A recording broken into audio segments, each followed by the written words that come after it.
Hi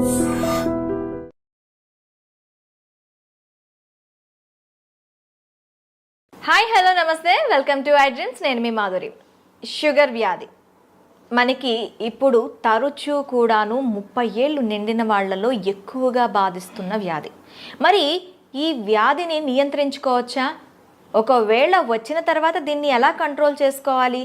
ఎటువంటి medicines use చేసుకోకుండా ఆ మెడిసిన్స్ని ఆపి, అంటే మెడిసిన్స్ ఎవరైతే యూస్ చేస్తున్నారో ఆ మెడిసిన్స్ ఆపి, లేదు అంటే కంప్లీట్గా మెడిసిన్స్ని పక్కన పెట్టి ఎలా ముందుకెళ్ళాలి?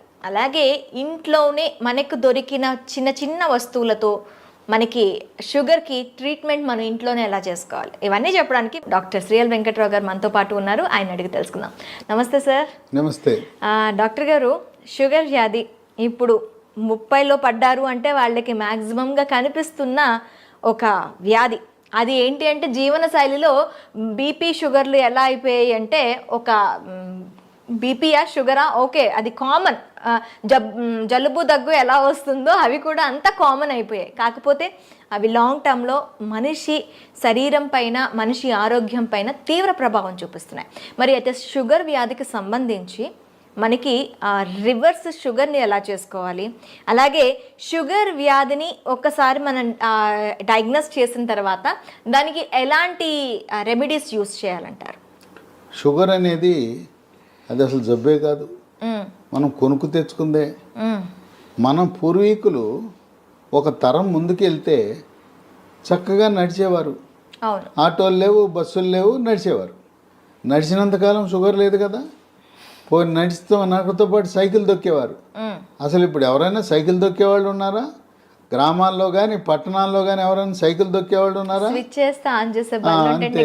ఎక్కడము చివరికి రైతులు, వ్యవసాయ కూలీలు కూడా ఇంటి దగ్గర బయలుదేరి పొలం గట్టు దాకా బైక్ మీద వెళ్తాం. ఇంకా ధనిక వర్గాలు అయితే కారులో వెళ్తాం. మరి ఇంకా వ్యాయామం ఎక్కడుంది అంటే మనం కొనుక్కు తెచ్చుకుంది కదగా. వ్యవసాయ కూలీలు గతంలో ఇంటి దగ్గర నుంచి పొలం వరకు నడిచి వెళ్ళేవారు. ఈ రోజున వ్యవసాయ కూలీలు ఏమంటున్నారు? అయ్యా ఆటో పెట్టండి, ఆటోలో ఎక్కొస్తామంటున్నారు. అంటే పొలం దాకా ఊరి నుంచి వాళ్ళ ఇంటి నుంచి ఆటోలో, ఆటో కాకపోతే ట్రాక్టర్ పెట్టమంటున్నారు. ట్రాక్టర్ దాంట్లో టైలర్లో ఎక్కి వెళ్తున్నారు, నడకలేదు. కనుక ఒకప్పుడు షుగర్ అంటే ఇదేదో ధనిక వర్గాలకు మాత్రమే వచ్చేది అనుకున్నారు. ఇవాళ కడు పేదలకి, నిరుపేదలకి, కూలీలకు, వ్యవసాయ కార్మికులకు వస్తూ ఉంది.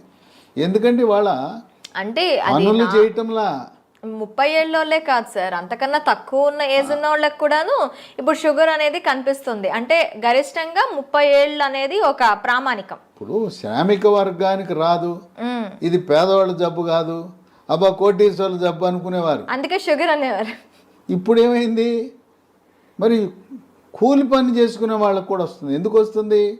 ఇంతకుముందు ఏదైనా తవ్వాలంటే చేతిలో పార ఉండేది, పలుగు ఉండేది, గడ్డపార పలుగు ఉండేది. ఇవాళ బరువులు మోసేవారు. ఇప్పుడు ఏమీ లేదు, బరువులు ఎత్తాలంటే మిషను, చేత్తో బరువులు ఎత్తే పని లేదు. వ్యవసాయ పనులన్నీ కూడా యాంత్రీకరణ జరిగింది. అందువల్ల మనము శారీరక శ్రమ లోపించటం వల్ల ఈ షుగర్ ఎక్కడ చూసినా, ఏ ఇంట్లో చూసినా, పట్టణాలు లేదు, నగరాలు లేదు, ధనిక వర్గాలు, పేద వర్గాలు అందరికి వచ్చేస్తూ ఉంది. ఈ షుగర్ వ్యాధి బరువు అధికంగా ఉన్న వాళ్ళకి వస్తుంది. ఓకే. కనుక బరువుకి షుగర్కి లింక్ ఉంది. బరువు అధికంగా ఉన్న ప్రతి ఒక్కరూ కూడా థైరాయిడ్ గ్రంథి ఏమైనా సరిగా పనిచేస్తుందా లేదా తెలుసుకోవాలి. కనుక thyroid test T3, T4, TSH అనే పరీక్ష విధిగా చేయించుకుని, థైరాయిడ్ లోపం ఉన్నప్పుడు థైరాయిడ్ ట్యాబ్లెట్లు వాడితే బరువు తగ్గుతారు. అంటే డయాబెటిక్స్ ఉన్న వాళ్ళందరికీ థైరాయిడ్ వచ్చే అవకాశాలు ఉంటాయంటారా సార్? అంటే ఇప్పుడు ఎట్లయితే షుగరు, బీపీ అన్నదమ్ములో బరువు అధికంగా ఎవరైనా ఉన్నా చాలామంది చెప్తారు, నేను గుప్పిడి అన్నమే తింటానండి, ఇంతలా ఉన్నానేంటి అంటారు. గుప్పిడి అన్నము ఇంతలా ఉంటానికి కారణం ఏంటంటే థైరాయిడ్ గ్రంథి సరిగా పనిచేయటం లేదు. ఓకే. కనుక బరువు తగ్గటం అనేది షుగర్ నియంత్రణకు చాలా కీలకము. థైరాయిడ్ చేయించాం, నార్మల్ ఉంది, దాంట్లో సమస్య లేదు. అప్పుడు బరువు తగ్గడానికి ప్రకృతి ప్రసాదించిన మహాబీర విత్తనాలు అని ఉన్నాయి. ఇవి వన తులసి గింజలు. రాత్రిపూట ఒక స్పూను గింజలను గ్లాసు నీళ్ళల్లో నానబెట్టి రాత్రంతా నానిన తర్వాత ఉదయం పరగడుపున ఈ గింజలు నీళ్లు కలిపి తాగేస్తే చక్కగా బరువు తగ్గుతారు. బరువు తగ్గితే నిదానంగా షుగర్ కూడా తగ్గిపోతుంది. ఓకే. బరువుకి షుగర్కి లింక్ ఉంది. తర్వాత ఈ మధ్య కాలంలో చిన్న పిల్లలకి యుక్త వయసులో కూడా షుగర్ వస్తుంది. దాన్ని టైప్ 1 డయాబెటీస్ అంటారు. ఆ టైప్ 1 డయాబెటీస్ అనేది మందులు లేకుండా దాన్ని నియంత్రించడం కష్టం. ఓకే. చిన్న వయసులో వచ్చే షుగర్ వ్యాధికి ఇన్సులిన్ తప్పదు. అది ఇన్సులిన్ ఆధారిత షుగర్ అంటారు. అయితే అదృష్టవశాత్తు 100 మందికి షుగర్ ఉంటే 90 మందికి ఈ టైప్ 2 డయాబెటీస్ అంటే 40 ఏళ్ళు దాటి బరువు ఎక్కువ ఉన్న వాళ్ళకి వస్తూ ఉంటుంది. ఓకే. ఆ విధంగా బరువు నియంత్రణ ముఖ్యం. ఆహార నియమాలు 1983లో అన్న ఎన్టీ రామారావు ముఖ్యమంత్రి కాకముందు ఉత్తరాంధ్రలో, రాయలసీమలో, తెలంగాణలో ప్రజలంతా ఏం తినేవారు? రాగి, జొన్న, సజ్జ, కొర్రలు, అరిగెలు, సామెలు, ఊదలు. ఇవి తిన్నంత కాలము ఈ షుగర్ వ్యాధి అడ్రస్ ఉండేది కాదు. అన్న ఎన్టీఆర్ ఏం ఆలోచించాడు? ధనిక వర్గాలే బియ్యం తింటున్నారు, పేదోళ్ళంతా ఈ గింజలు, ఈ చిరుధాన్యాలు తింటున్నారు. ఇప్పుడు చిరుధాన్యాలు చాలా చౌకగా ఉండేవి. అవును, మొన్నటి వరకు చిరుధాన్యాలు తక్కువగానే ఇప్పుడు చిరుధాన్యాల గురించి అవగాహన కలిగి చిరుధాన్యాల రేటు మంటెత్తిపోతా ఉంది. బియ్యం రేటు కంటే 4 రెట్లు ఉంది. ఆ రోజుల్లో పేదవాళ్ళు తర్వాత కిలో బియ్యం ఖరీదు 10 రూపాయలు ఉంటే ఇవి కిలో రూపాయి 2 రూపాయలు ఉండేది. ఆయన పెద్ద మనసుతో సమానత్వం కావాలి, పేదవాడికి కూడా బియ్యం ఇవ్వాలని కిలో 2 రూపాయల బియ్యము. ఇక తదుపరి పోటీపడి కిలో రూపాయి బియ్యం. ఇవాళ మోడీ గారు అయితే ఆయన ఉచితంగా ఇస్తున్నాడు. గత 3 సంవత్సరాలుగా ఆయన కోవిడ్ వచ్చినప్పటి నుంచి నేటి వరకు కూడా పేదవాళ్ళకి నెలకి 5 కేజీల చొప్పున ఉచితంగా బియ్యం ఇస్తున్నాడు. ఈ బియ్యం తింటున్నాం, చక్కగా షుగర్ని పెంచుకుంటున్నాం. బియ్యము మానేస్తే పోని బియ్యం తిన్నారంటే పూర్వకాలం దంపుడు బియ్యం ఉండేది. ఇవాళ రోళ్ళు లేవు, రోకళ్ళు లేవు, దంపుడు లేదు. దంపుడు బియ్యం అసలు ఎక్కడ కనిపించట్లేదు. అంటే మార్కెట్లో లభిస్తున్నాయి దంపుడు బియ్యం, కొంచెం ఖరీదు ఎక్కువ. దంపుడు బియ్యము, ఎర్ర బియ్యము, రెడ్ రైసు, ఇలాంటివి బ్రౌన్ రైసు తింటే కొంతలో కొంత మేలు జరుగుతుంది. దీని బదులుగా బ్లాక్ రైస్ అని ఒకటి ఉంది, అది కూడా కొంత మేలే. అసలు అన్నం మానేస్తే షుగరే ఇంక మన జోలికే రాదు. తర్వాత కొంతమంది పాపం తెలవక నాకు షుగర్ వచ్చింది అందుకని అన్నం మానేసి గోధుమల జోలికి వెళ్ళాను అంటారు. గోధుమ రొట్టె వేసుకుంటున్నా, గోధుమ అన్నం తింటున్నా, గోధుమ రవ్వతో ఉప్మా చేసుకున్నా అన్న. గోధుమల వల్ల షుగర్ ఇంకా పెరిగిపోతుంది. అన్నములో, వరి అన్నములో ఉండే పిండి పదార్థం కంటే గోధుమలో రెట్టింపు ఉంది. కనుక మనకి 2 శత్రువులు ఉండారు. దక్షిణ భారతంలో మనం తినే వరి అన్నము, ఉత్తర భారత వాసులు తినే గోధుమలు. ఈ 2 మన దేశంలో ఎక్కువ మంది తినేది ఇదే.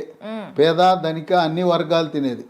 ఈ రెండింటినీ మానేసి రాగి, జొన్న, సజ్జ, కొర్రలు, అరిగెలు, సామెలు, ఊదలు జావరూపాన అన్నమో లేదు పిండి చేసి పుల్కాలు, రొట్టెలు చేసుకుని తింటే షుగర్ పరారవుతుంది, అసలు షుగరే రాదు.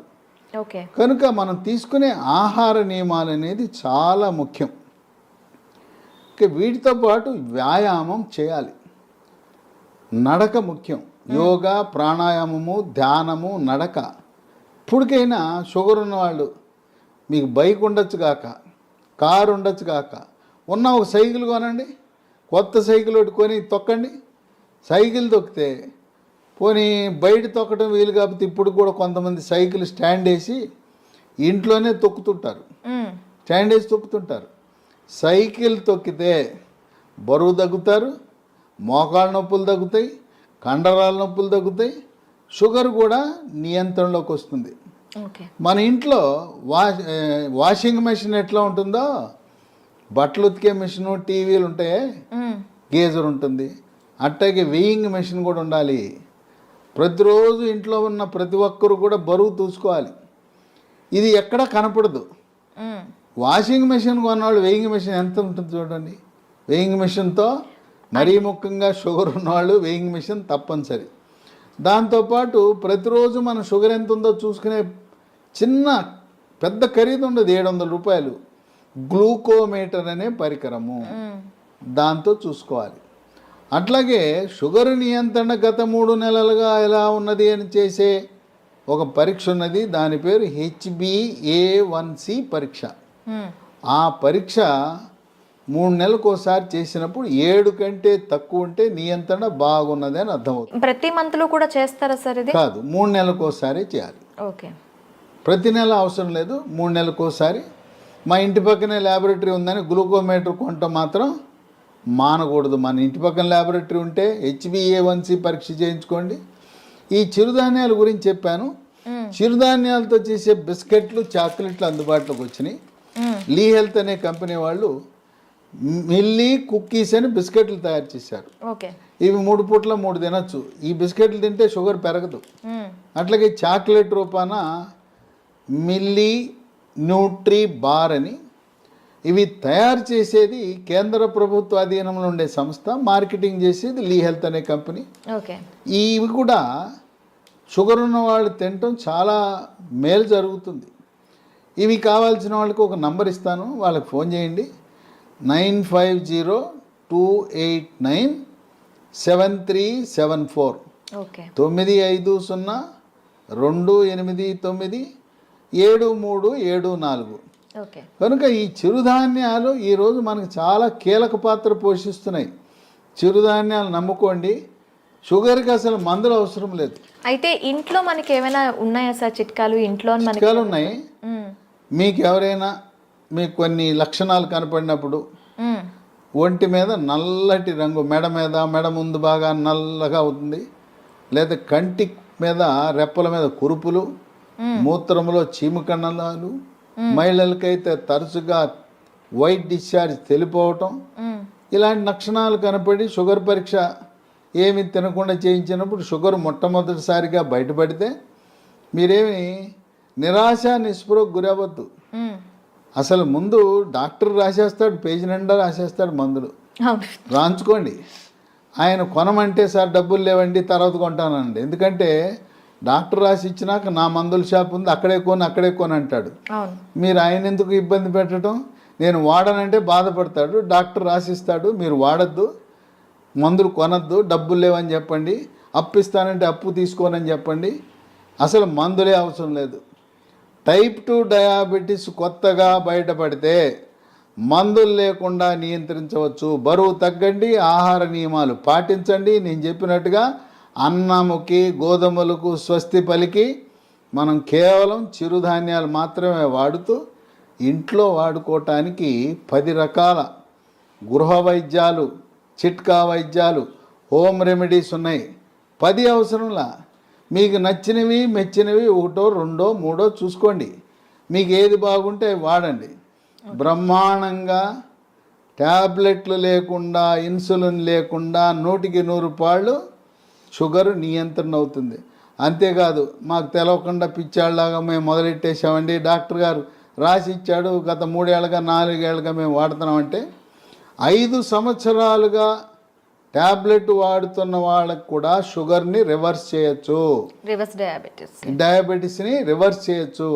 ఇది వైద్య పరిశోధనలో నిర్ధారించడం జరిగింది. ఇక 15-20 ఏళ్ళు ఉంటే డోస్ తగ్గించవచ్చు, ట్యాబ్లెట్ల డోస్ తగ్గించవచ్చు, ఇన్సులిన్ డోస్ తగ్గించవచ్చు, కానీ పూర్తిగా మానలేం. గృహ వైద్యాలు 10 ఉన్నాయి. మొట్టమొదటిది తమలపాకు. తమలపాకు పొద్దున ఒక 2 తమలపాకులు, రాత్రి ఒక తమలపాకులు ఉట్టిది నవలాలి, దాంట్లో ఏం వేసుకోకూడదు. ఇక 2 మెంతిపొడి.